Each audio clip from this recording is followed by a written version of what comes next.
শবে বরাতের আমল সম্পর্কে কিছু বলুন। শবে বরাত যেটাকে আমরা বলছি, এটি মূলত হাদিসের ভাষ্য অনুযায়ী লাইলাতুন নিসফিন শাবান বা মধ্য শাবানের রজনী।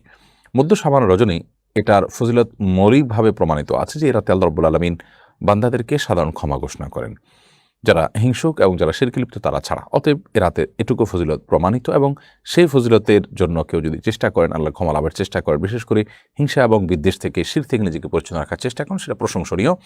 কারণ তিনি আল্লাহর ক্ষমা লাভের ন্যূনতম চেষ্টা তিনি করছেন, আল্লাহর কাছে ক্ষমা লাভ করতে চাইছেন, দোয়া করছেন, এটি হতে পারে।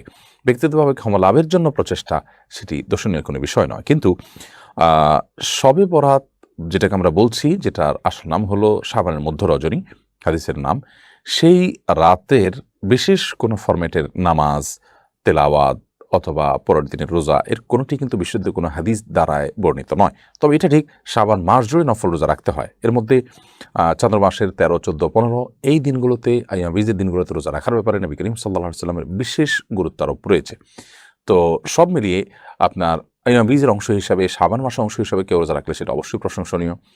আবার কেউ রাতে আল্লাহ রাব্বুল আলামিন বান্দাদের সাধারণ ক্ষমা ঘোষণা করেন, বিশেষ করে রাতে তাহাজ্জুদের সালাত, শাবান মাস নবী সাল্লাল্লাহু আলাইহি ওয়াসাল্লাম বিশেষভাবে নফল রোজা রাখতেন, ইবাদতবন্দি করার চেষ্টা করতেন। সেই জায়গা থেকে বা তাহাজ্জুদের নামাজ পড়ার অভ্যাসের জায়গা থেকে তিনি যদি রাতে ইবাদতবন্দি করেন, অথবা আল্লাহর ক্ষমা লাভের চেষ্টার জায়গা থেকে তিনি আল্লাহর কাছে দোয়া করেন, অথবা ওই যে শিরক এবং হিংসা থেকে নিজেকে মুক্ত রাখেন, তো সেটি হতে পারে, সেটি জায়েজ হতে পারে। কিন্তু নবী করিম সাল্লাল্লাহু আলাইহি ওয়াসাল্লাম থেকে বিশুদ্ধভাবে আমরা যেভাবে এটাকে গুরুত্ব দিয়ে রাত জাগার গুরুত্ব আরোপ করে থাকি, এভাবে রাত্রে জাগরণ করা অথবা আপনার দিনে রোজা রাখা, স্পেশালি এই কারণ দেখিয়ে, এরকমটি নবী করিম সাল্লাল্লাহু আলাইহি ওয়াসাল্লাম থেকে বিশুদ্ধ কোন হাদিস দ্বারা বর্ণিত নয়। বিষয়ে যতগুলো হাদিস আছে, অর্থাৎ এরকম যেগুলো কথা বলেছি যে দিনে রোজা রাখার কথা এবং রাতে ইবাদত করার কথা, সেগুলো হাদিসগুলো সনদের দিক থেকে দাইফ, অর্থাৎ বিশুদ্ধ সূত্রে বর্ণিত নয়।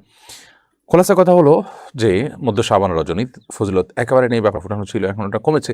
হালুয়া রুটি খাওয়া, তারপরে আতশবাজি কমে থাকলেও এই রাত উপলক্ষে আলোকসজ্জা, তারপরে মসজিদে সমবেত হয়ে আলোচনা অনুষ্ঠান, কিংবা আপনার হিংসা এবং শিরক থেকে নিজেকে পরিচ্ছন্ন রাখবো এবং আল্লাহ রাব্বুল আলামিনের কাছে আমাদের মুক্তি কামনা করব, আল্লাহ তাআলা সাধারণ ক্ষমার আওতায় যেন আমাদেরকে ফেরেন, সেই দোয়া, সেই প্রচেষ্টা আমাদের থাকবে। বাস এটুকুই। এর বাইরে এই রাতকে বছরের শ্রেষ্ঠ রাত বানিয়ে ফেলা, সেটা মোটেও উচিত নয়। বছরের ইবাদতের জন্য শ্রেষ্ঠ রাত হলো লাইলাতুল কদর, যেমনটি আল্লাহ তাআলা সূরা কদরের মধ্যে উল্লেখ করেছেন। শবে বরাতের নামাজ বলতে আলাদা করে বিশেষ সংখ্যক রাকাত এবং বিশেষ পদ্ধতির নামাজ, যেখানে নির্দিষ্ট কোনো সূরা নির্দিষ্ট সংখ্যকবার পড়তে হবে, এরকম কোনো নামাজের কথা কোরআন হাদিসে কোথাও বর্ণিত হয়নি। আমরা শবে বরাতের নামাজ বলতে যেরকম নির্দিষ্ট ফরম্যাটের কথা ছোটবেলা থেকে জেনে আসছি বা বিভিন্ন বই পুস্তকে আমরা দেখে থাকি, এগুলোর কোনোটি কিন্তু অথেন্টিকভাবে প্রমাণিত নয়। না কোরআনে আছে, না নবী করিম সাল্লাল্লাহু আলাইহি ওয়াসাল্লামের কোনো হাদিস দ্বারা এরকম কোনো বিষয় প্রমাণিত আছে। আমরা মধ্য শাবানের রজনী, যেটাকে শবে বরাত বলছি, এই রাতকে কেন্দ্র করে মূলত আল্লাহ তাআলার সাধারণ ক্ষমার যে ঘোষণা আছে, আল্লাহর বান্দাদের প্রতি যে রহম করেন, তাদেরকে আল্লাহ রাব্বুল আলামিন যে মাফ করেন, সেটি পাওয়ার জন্য আমাদেরকে শিরক থেকে, হিংসা বিদ্বেষ, মানুষের পেছনে লেগে থাকা, শত্রুতা করা, এই চরিত্র থেকে আমাদের নিজেদেরকে মুক্ত করার জন্য আমাদেরকে প্রয়াস চালাতে হবে। সেটি যদি আমরা করতে পারি, সেটি হবে আল্লাহ তাআলার ক্ষমা লাভের উপযুক্ত করা নিজেকে, এবং সেটি হবে সবচেয়ে প্রয়োজনীয় কাজ। এর বাইরে কেউ আল্লাহ তাআলার কাছে ক্ষমা লাভের জন্য প্রচেষ্টা করলেন, শরীয়তের কোনো সীমা লঙ্ঘন না করে, কোনো বিদআতে লিপ্ত না হয়ে, সেটি গ্রহণযোগ্য হতে পারে। এর বাইরে এই রাতকে কেন্দ্র করে বিশেষভাবে নামাজ যে আয়োজন আমরা আমাদের সমাজে দেখতে পাই এবং বিশেষ ফরম্যাটের কথা দেখতে পাই, এটি না নবী করিম সাল্লাল্লাহু আলাইহি ওয়াসাল্লাম করেছেন বলে কোনো বিশুদ্ধ হাদিসে বর্ণিত না, সাহাবায়ে কেরাম করেছেন বলে কোনো বিশুদ্ধ হাদিসে বর্ণিত আছে। বিধায় প্রতিটা আমলের ক্ষেত্রে আমরা নবী করিম সাল্লাল্লাহু আলাইহি ওয়াসাল্লামের সুন্নাহকে অনুসরণ করব, সাহাবায়ে কেরাম ও খুলাফায়ে রাশিদিনের সুন্নাহকে অনুসরণ করব। মন গড়া কোনো কিছুই কিন্তু ইবাদত হিসাবে পরিগণিত হবে না। আফসানা ইমরোজ আপনি লিখেছেন, অনেক শাইখ শবে বরাত পালন করা জায়েজ বলেন, আবার অনেক শাইখ এটাকে বিদআত বলেন, এরপরে আমাদের করণীয় কি? আমরা একটু আগে এই বিষয়ে বলেছি যে এই বিষয়ে আমাদের বাড়াবাড়ি এবং ছাড়াছাড়ি দুইটাই পরিহার করতে হবে। যেটুকু হাদিস দ্বারা প্রমাণিত, এই বিষয়ে অনেকগুলো হাদিস আছে এবং পূর্বসূরি সালাফদেরও অনেকের ফতোয়া এবং অবস্থান রয়েছে সেই হাদিসগুলোর আলোকে।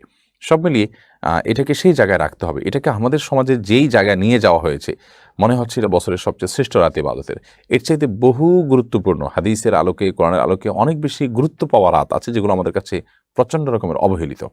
তো এই যে আপনার বাড়াবাড়ি, এটা কিন্তু উচিত নয়।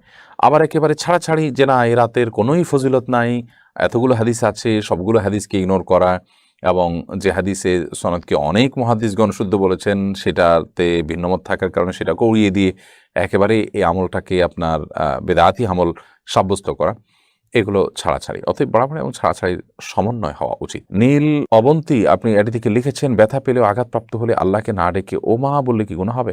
গুনাহ হবে না, কিন্তু হওয়া উচিত তো আল্লাহ তাআলার কাছে আশ্রয় চাওয়াটা সবকিছুর আগে।